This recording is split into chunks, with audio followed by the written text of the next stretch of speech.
I'm here with Ian Maud from St Paul's Grammar, and you're one of the teachers and one of the long-time servants of your school's vehicle. This year you have Jaffa, Yep. And you've been in it for 25 years. I hear that's correct.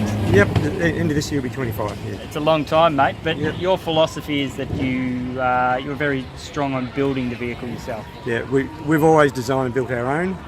It's not always the fastest vehicle, but that's the focus of what we do, and the riding it and the events is really sort of the icing on the cake. And we usually ride with the kids that built it, so they get to discover whether their design is good enough, basically. So Yeah.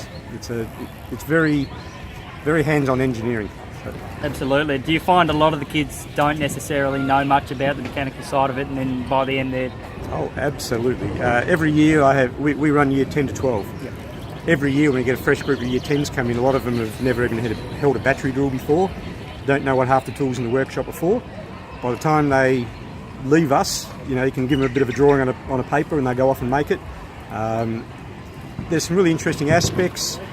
Originally, some of the kids will make something up and they'll bring it in and you look at it and say, well, that's not good enough. And they look at you really oddly, that some of them haven't been told that before.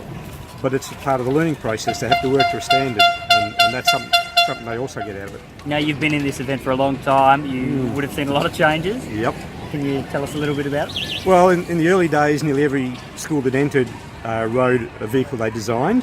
Some of them were a lot better designs than others. It was pretty uncommon to have a vehicle with a body on it. Yep. Nearly everyone ran open vehicles. Some of them were being constantly rebuilt during the night.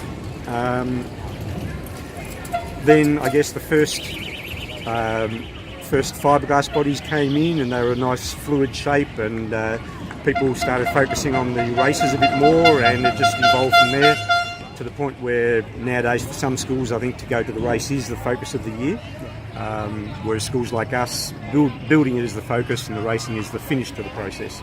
Well, mate, you've got a fair legacy behind you. You've got a lot of knowledge, so well done on making another great year, 2017. Fantastic. Thanks, Steve.